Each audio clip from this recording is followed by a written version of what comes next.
Assalamualaikum Bu Esa. Waalaikumsalam Pak. Gimana kabarnya pagi ini? Sehat? Alhamdulillah sehat. Pagi ini terlihat segar sekali ya Bu Esa ya.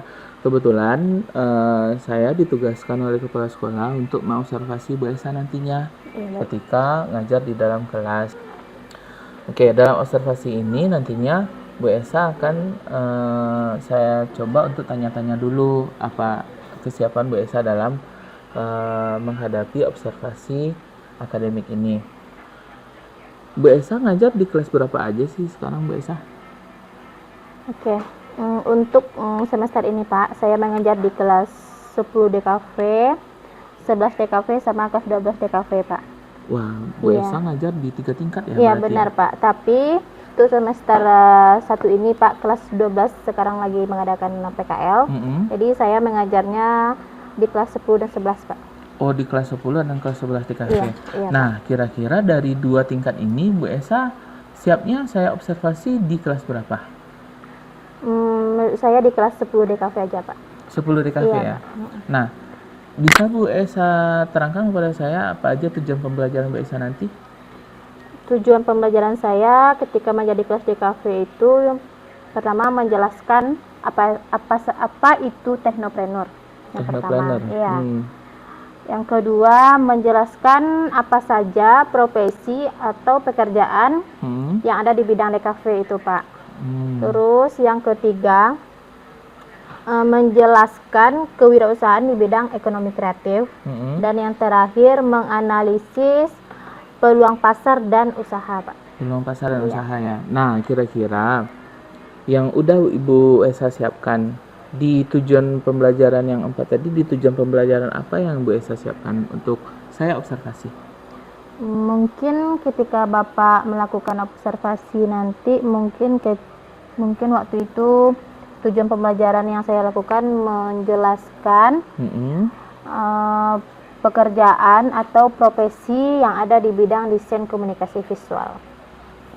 Oke, menjelaskan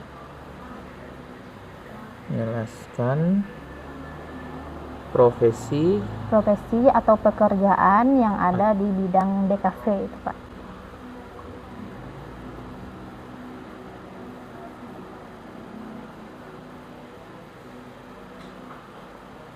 Oke, nah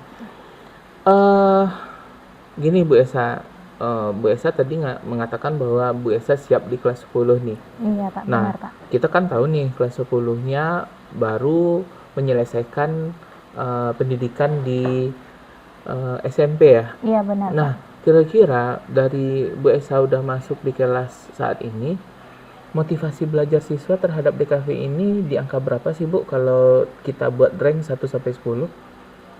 Mungkin karena mereka masih baru gitu kan Pak, karena apalagi mereka itu tamatan SMP dan langsung memasuki SMK itu di bidang DKV pula gitu kan Pak.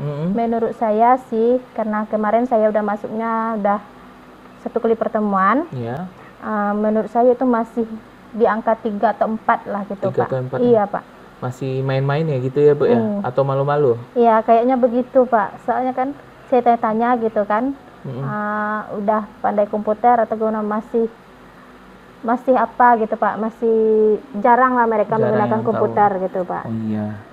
Ya tentunya di SMP tidak terlalu fokus ya belajar tersebut ya Bu ya. Nah, dari Ibu katakan tadi Ibu mau menjelaskan profesi atau pekerjaan di bidang DKV ini, tujuan pembelajaran Ibu tadi. Apa aja yang udah Ibu siapkan untuk pembelajaran ini, untuk modul ini? Untuk pembelajaran nanti saya sudah menyiapkan itu modul ajar, ada juga job sheet. Nanti dengan adanya job sheet mereka bisa melakukan tugas-tugas di sana dan bisa dipandu dengan modul ajar ini Pak. Oh gitu. Bisa Ibu ceritakan lagi apa strategi Ibu di dalam menyiapkan ini? Oke, strategi yang saya gunakan, saya sudah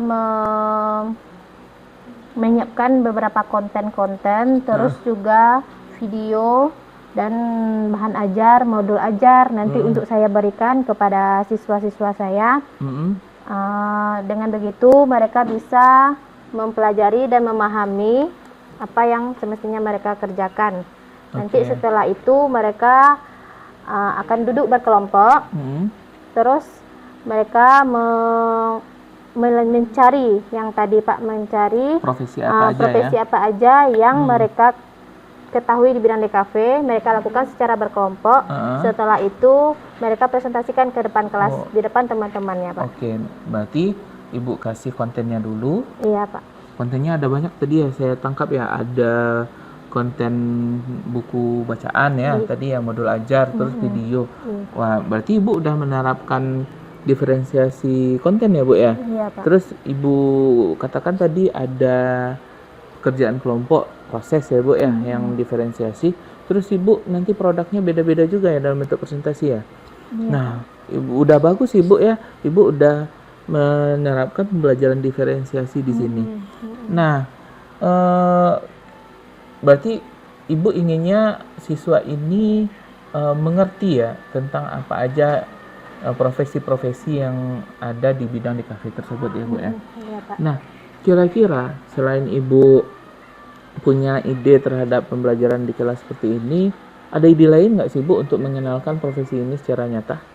Ada sih Pak, dulu pernah itu di tahun, bukan yang tahun kemarin, tahun satu lagi, kami itu pernah mengajak anak-anak DKV ini untuk melakukan kunjungan industri Pak, keluar kota. Kunjungan industri ya Bu Iya ya? Pak. Jadi di sana siswa itu melihat langsung apa saja profesi ketika mereka tamat di DKV nanti Pak. Wah itu bagus tuh Bu. Kunjungan industri, dia bisa melihat cita-citanya di sana ya Bu ya? Benar Pak. Kira-kira siapa sih Bu yang akan Ibu libatkan nih dalam program besar ini? Tentunya karena ini memang program besar ya kan Pak, saya harus meminta izin dari Bapak Kepala Sekolah dan juga Kaproka, dan juga harus mengkomunikasikan lagi dengan Walas dan guru-guru yang lain Pak. Iya juga sih Bu ya, tentu kita tanpa izin dari Kepala Sekolah kita Iya, nggak Pak. bisa bergerak nih Bu. Iya benar Pak. Nah, siapa lagi nih Bu yang bisa Ibu libatkan di sini? Tentunya saya juga harus meminta izin dulu ya Pak sama orang yang akan kami kunjungi tersebut Pak. Dunia industrinya ya iya, Bu ya? Pak. Iya benar. Tentunya kami harus meminta izin kepada pemimpin industri, apakah kami boleh berkunjung ke sana atau tidak gitu Pak. Tentu kami harus mengkomunikasikan terlebih dahulu Pak. Oke, iya. Tentu iya ya Bu ya. Iya Tahu, Pak. kita kan nggak mungkin datang langsung masuk, terus Iya, mereka benar, shock benar, juga. Pak. Kita Iya. bawa anak satu kelas nih Bu. Benar Pak. Iya, bagus sih Bu.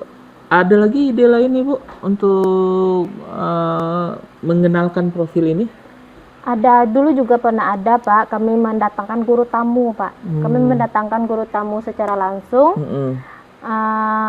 Beliau khususnya memang dari DKV gitu kan, bidang-bidang DKV, kami datangkan langsung dan beliau langsung memberikan pemahaman atau ilmu langsung secara langsung kepada siswa tersebut Pak.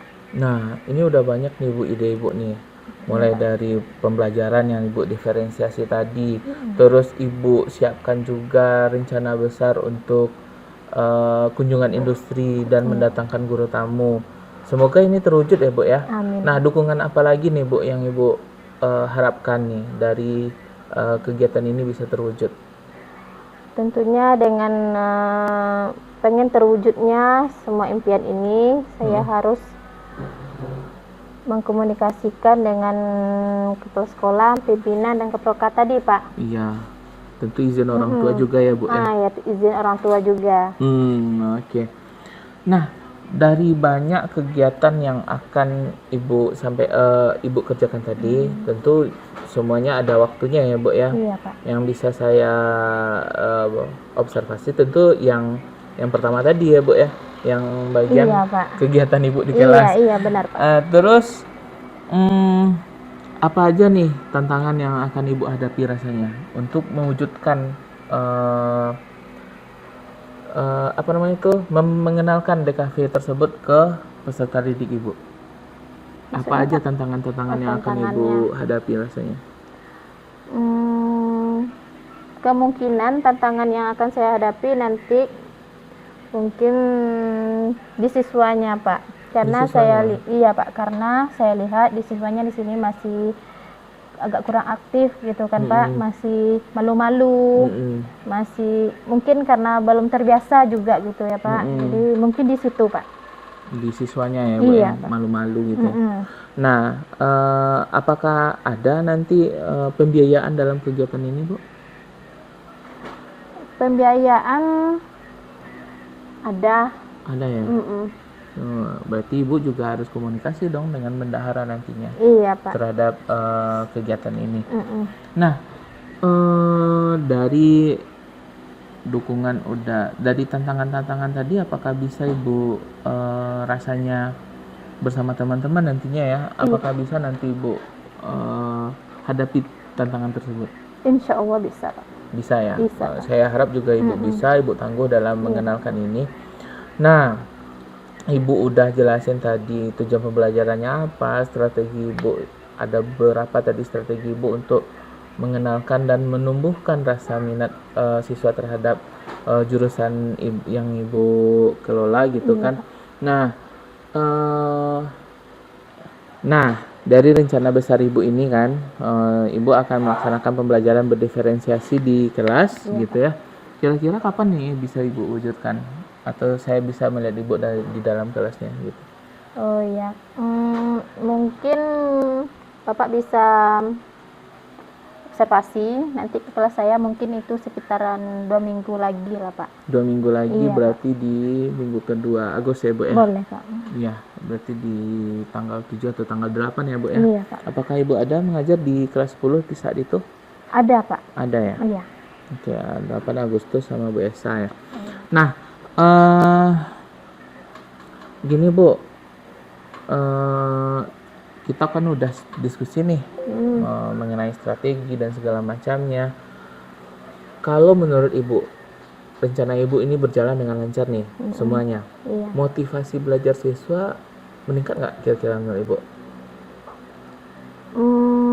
Menurut saya sih Pak, karena saya sudah melakukan pembelajaran yang berdiskusi tadi, terus juga ada berencana kunjungan industri, terus mendatangkan guru tamu. Mungkin dengan cara-cara seperti itu, mungkin motivasi anak sudah meningkat menurut saya Pak. Sudah meningkat ya Bu ya? Iya. Nah, kira-kira dari 1 sampai 10 lagi, Ibu bisa targetkan berapa nih untuk motivasi belajar siswa ini?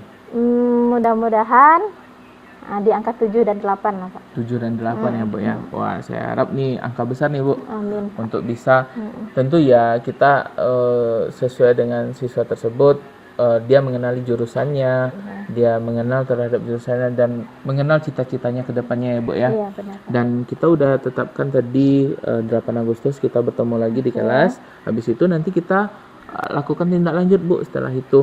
Iya baik Pak. Setelah saya observasi Ibu di kelas 8 Agustus, mungkin itu aja sih Bu. Senang berdiskusi dengan Bu Esa. Kita ketemu nanti di tanggal 8 Agustus. Oke Pak. Assalamualaikum Bu Esa. Waalaikumsalam Pak.